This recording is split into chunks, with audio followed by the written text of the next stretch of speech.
everybody, and welcome back to another episode of Classic Gamer 74. I am your host, Anthony Gamer, and in today's episode, we're going to discuss games based on Who Framed Roger Rabbit.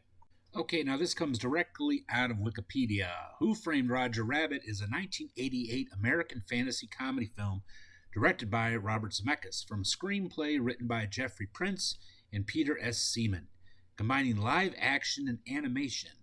It is loosely based on Gary K. Wolfe's novel, Who Censored Roger Rabbit? Set in an alternate history Hollywood in 1947, where humans and cartoon characters, referred to as toons, coexist. Okay? And for the few of you that probably have never seen the movie, there's spoilers coming up here, so you might want to skip ahead. Roger Rabbit, the toon character, is actually framed for a murder that he did not commit, thus the title of the film, Who Framed Roger Rabbit. There are a lot of famous toons from Walt Disney, Warner Brothers, and a few other ones that you'll see in the film. Excellent film, probably at least in my top 10. That's a movie I've watched over and over again. And with the inclusion of toons and all that stuff that is in the film, it made sense that they were going to make a video game of it. Now, there were actually 5 games made about Who Framed Roger Rabbit, and we're going to discuss them today. So, without further ado, let's get into the games. Okay, and our first game for today is Who Framed Roger Rabbit. This came out in 1988, same year as the film. It was developed by Buena Vista Software, and it was released for DOS, Amiga, Atari ST, and Commodore 64. I grew up playing the DOS version because we had a DOS computer. But what you're looking at here is the Commodore 64 version. Now, each of these are a little bit different in some ways. Just to let you know, it's basically a collection of mini games. Now, the first mission, you are driving Benny the Cab, and you are trying to beat Judge Doom to the Ink and Paint Club. Now, you have to jump over dip because you gotta look out for that stuff. And then there are some cool power-ups on the way too that you can pick up. Now, a little helpful hint, you can pick up, in this version, you can actually pick up extra lives, which really helps.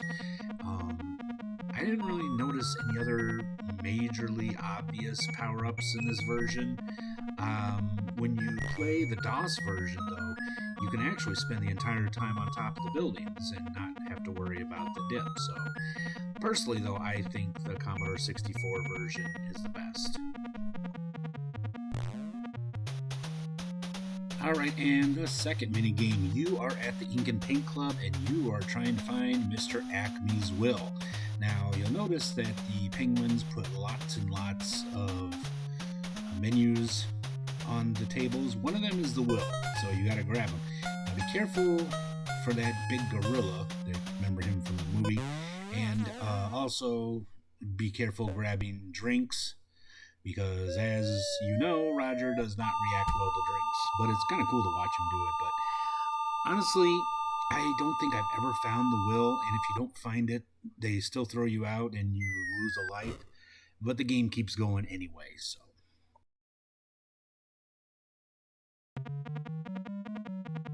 Alright, and once again, you're back on the road trying to beat Judge Doom to Acme's factory. It's the same as the other one, just don't run into the dip, watch out for other cars, and try to get the power-ups. And you've made it to the final level. This one, you have to rescue Jessica before she gets sprayed with the dip. And trying to stop you are the weasels, Judge Doom's henchmen. So, what you have to do is use the gags in the boxes and try to make them laugh themselves to death.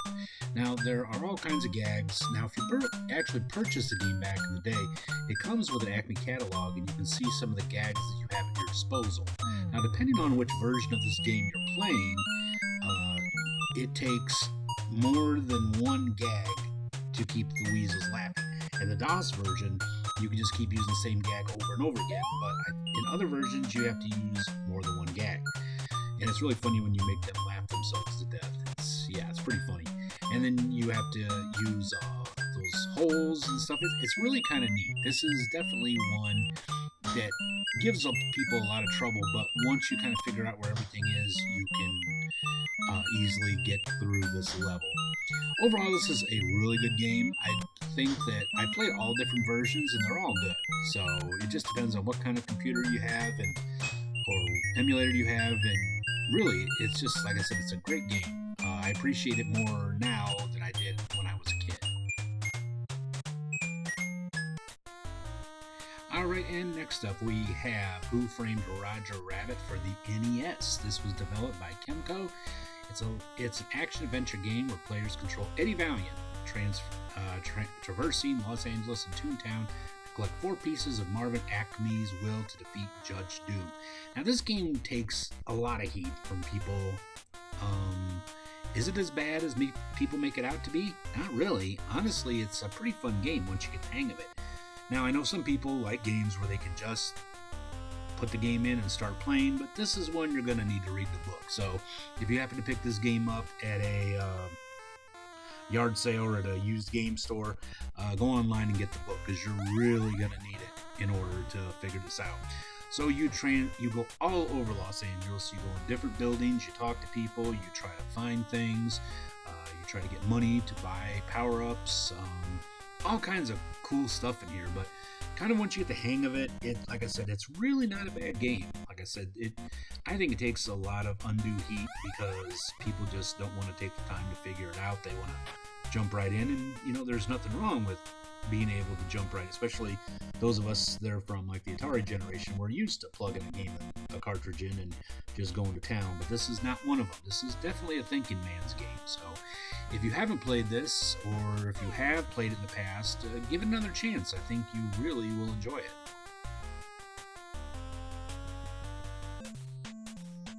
Alright, and next up we have Roger Rabbit, that was released in 1989 for the Famicom Disk System. Now this was developed by Kemco.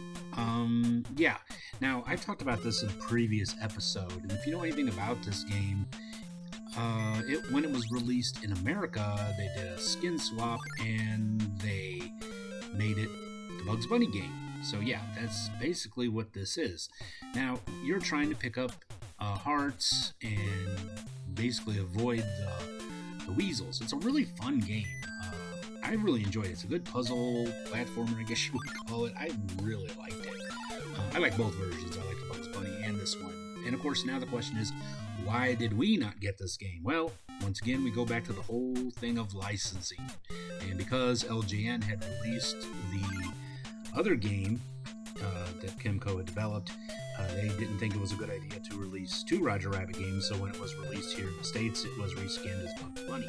But again, it also comes back to the whole idea of licensing. So, if you have a Famicom Disk System or emulator, really check this game out. It's a whole lot of fun.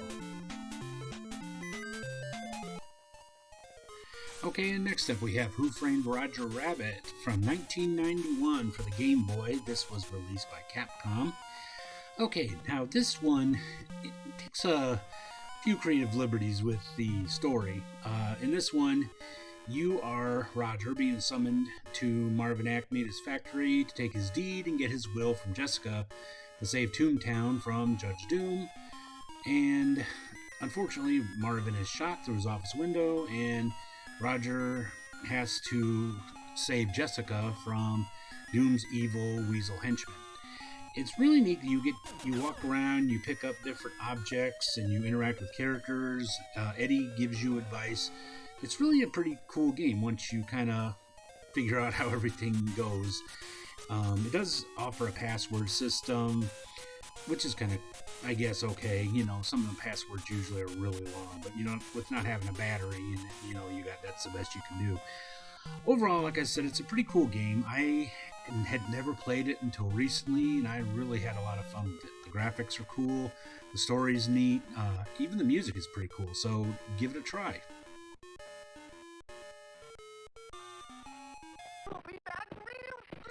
And our final game for today is Hair-Raising Havoc. This came out in 1991, and it was released for several different computers. What you're looking at here is the PC version.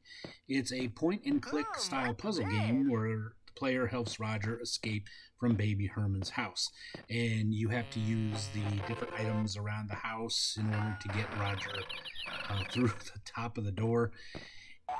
It's interesting. It's a fun game, but I know it's like one of them kind of Rube Goldberg machines, but the problem is logic really doesn't play a big part in it. You have to just do trial and error. You only have so much time to do it in, and you have to try to sometimes get extra time added.